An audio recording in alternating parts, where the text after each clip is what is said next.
এই দেখুন, আসামি নিজের হাতের লেখা স্বীকারোক্তি, সে সমস্ত দোষ স্বীকার করেছে। ইওর অনার, আদালতের মূল্যবান সময় নষ্ট না করে আমি আপনাকে সবিনয়ে অনুরোধ করব এই চাঞ্চল্যকর হত্যা মামলার রায় ঘোষণা করার জন্য।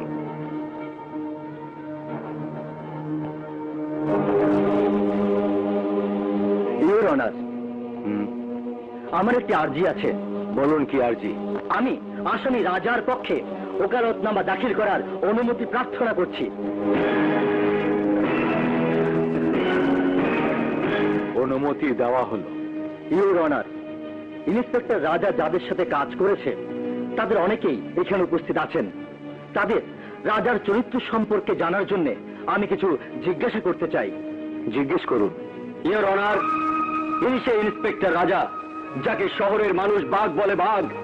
ইনি সেই ইন্সপেক্টর রাজা যার নাম শুনলে সন্ত্রাসীদের কাপড় ভিজে যেত।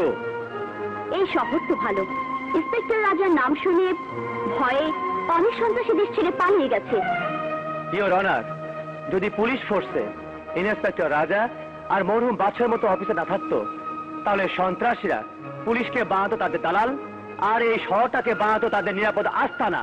ইওর অনার, দুর্ভাগ্য এই দেশের, একজন অসহায়ভাবে মরেছে আর একজন মৃত্যুর কাঠগড়ায় দাঁড়ানো। এবার আমি ইন্সপেক্টর রাজার মা নাজমা বেগমকে সাক্ষীর কাঠগড়ায় দাঁড়ানোর অনুমতি প্রার্থনা করছি। অনুমতি দেওয়া হলো। মিসেস নাজমা বেগম, দেশদ্রোহী খুনি প্রমাণিত করে আদালত যখন আপনার ছেলে রাজাকে মৃত্যুদণ্ড দেবে, তখন আপনার কি দুঃখ হবে না? ওর কলঙ্কিত মৃত্যুর জন্য আপনার কি আফসোস হবে না? হ্যাঁ পেপি সাহেব, আফসোস তো হবেই। আফসোস আমি কেন ওকে পেটে ধরিনি, এই দেশের প্রত্যেকটা মা রাজার মতো ছেলেকে কেন জন্ম দেয়নি। আফসোস নয় জজ সাহেব, রাজার মৃত্যুর জন্য তো আমি গর্ববোধ করব, সেই রকম গর্ব যেমন গর্ব দেশের হাজারো শহীদের মা করে থাকেন, গর্ব করবে দেশবাসী। জজ সাহেব, এক জন্মে কেন, হাজার জন্ম নিলেও প্রত্যেক জন্মে আমি রাজার মা হতে চাইব। বাহ বাহ, কি ভাষণ, লাজবাব, চমৎকার। কিন্তু আমি আদালতকে স্মরণ করিয়ে দিতে চাই, এটা একটা নির্মম হত্যাযজ্ঞের মামলা। অপরাধ আসামি নিজেই স্বীকার করেছে। ইওর অনার, আমি আমার বন্ধু পাবলিক প্রসিকিউটর সাহেবকেও স্মরণ করিয়ে দিতে চাই, মামলা সাক্ষী প্রমাণের উপর নির্ভর করে চলে, বক্তৃতা, বিবৃতি, আবেগ, অভিনয় দিয়ে নয়। মাই লর্ড, যখন মাননীয় পাবলিক প্রসিকিউটর সাহেব আসামির মায়ের মাধ্যমে একজন খুনির তুলনা লাখো বীর শহীদের সাথে করেই ফেলেছেন, তখন শহীদের সম্মান রক্ষার্থে বাধ্য হয়ে আমাকে একটা ঘৃণিত অধ্যায়ের উপর থেকে পর্দা সরাতে হচ্ছে, যা প্রকাশ হলে দুনিয়ার সব মা, সব বোন ঘৃণায় ডুবে মরতে চাইবে। আর এই মা, এর তো পায়ের তলা থেকে মাটি সরে যাবে। Your order.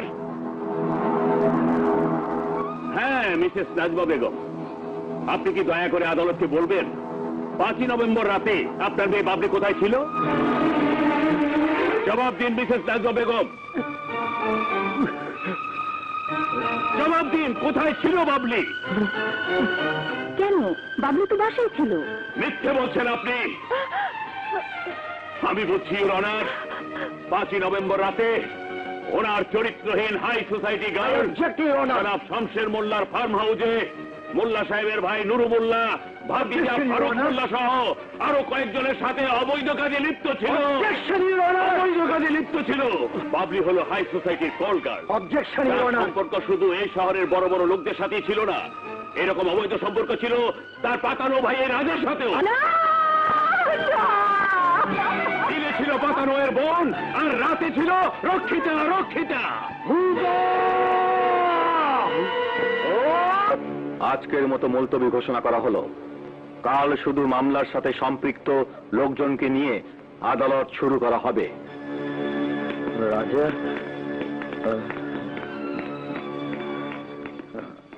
এখন কি হবে কবি সাহেব? আগামীকাল আমি বাবলিকে কোর্টে উপস্থিত চাই।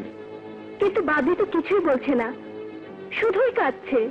আমার বিশ্বাস এই হত্যাকাণ্ডের রহস্য বাবলি নিশ্চয়। না, আমি কিছুই কিছুই বলতে পারবো না, আমি কিছুই বলতে পারবো না। তুমি বুঝতে পারছো না, তুমি মুখ না খুললে তোমার ভাই রাজার ফাঁসি হয়ে যাবে। নিজের ভাইকে ফাঁসিতে ঝুলতে দেখতে পারবে তুমি? দুঃখ হবে না তোমার? কেমন মন তুমি? তুমি কি জানো তোমাদের ভাই বোনের সম্পর্ক নিয়ে কি কলঙ্কিত অধ্যায় রচনা হচ্ছে? কি করবো আমি, কি করবো? এক কলঙ্ক ঢাকতে গিয়ে আমি আরেক কলঙ্কের কথা প্রকাশ করে দেব। কি সেই কলঙ্ক আমাকে বলবেই হবে। আমি বলতে পারবো না। না, তোমাকে বলতেই হবে। আমি আমি বলতে পারবো না, তোমাকে বলতেই হবে। আমি পারবো না, পারবো না আমি। না, তোমাকে পারতেই হবে, কারণ তোমার উপর নির্ভর করছে রাজার জীবন মরণ।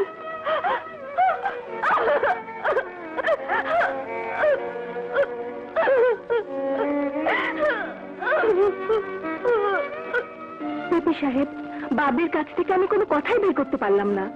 কিন্তু বাবলি যদি মুখ না খুলে তাহলে এই কেসে নির্ঘাত রাজার ফাঁসি হয়ে যাবে। আমি কিছুতেই বুঝতে পারছি না রাজা তার মৃত্যু চাচ্ছে কেন। পিপি সাহেব, যে করে হোক রাজাকে আপনি বাঁচান। দেখি শেষ চেষ্টা করে কিছু করা যায় কিনা।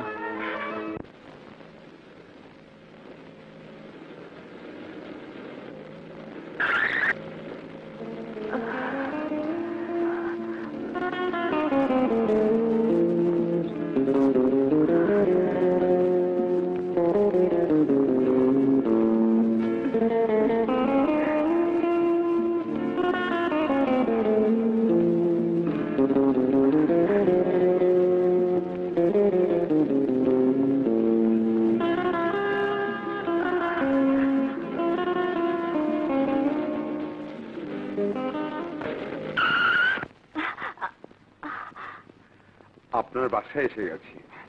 লিফট দেওয়ার জন্য ধন্যবাদ। Thank you.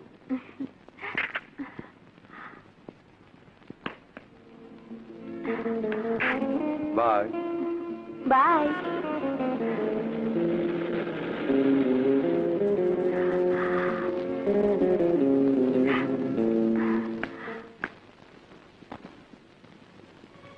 তুমি যদি মুখ না খোলো তোমার ভাই রাজার ফাঁসি হয়ে যাবে। তুমি যদি মুখ না খোলো তোমার ভাই রাজার ফাঁসি হয়ে যাবে। তুমি যদি মুখ না খোলো তোমার ভাই রাজার ফাঁসি হয়ে যাবে। তুমি যদি মুখ না খোলো তোমার ভাই রাজার ফাঁসি হয়ে যাবে। তুমি যদি মুখ না খোলো তোমার ভাই রাজার ফাঁসি হয়ে যাবে। আর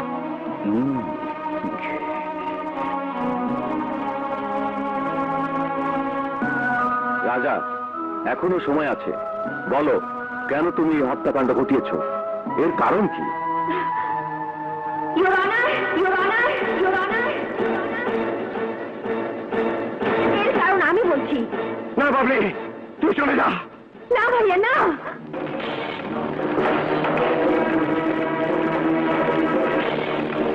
না বাবলি, না, আমার কসম, তুই চলে যা, চলে যা।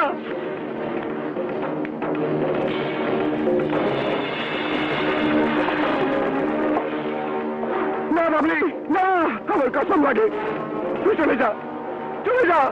না ভাইয়া, আমাদের ভাই বোনের সম্পর্কের পবিত্রতার খাতিরে আজ কোনো কসমের মূল্য আমার কাছে নেই। বাবলি, তুই বরবাদ হয়ে যাবি। বরবাদ তো আমি হয়েই গেছি ভাইয়া। Your Honor, 5 নভেম্বর রাতে এই এসপি, এই শামশের মোল্লার ভাই নুরু মোল্লা, ভাতিজা ফারুক মোল্লা, এই উকিল এবং সন্ত্রাসী জাফর পাঠান আমাকে কিডন্যাপ করে শামশের মোল্লার ফার্ম হাউসে নিয়ে যায়।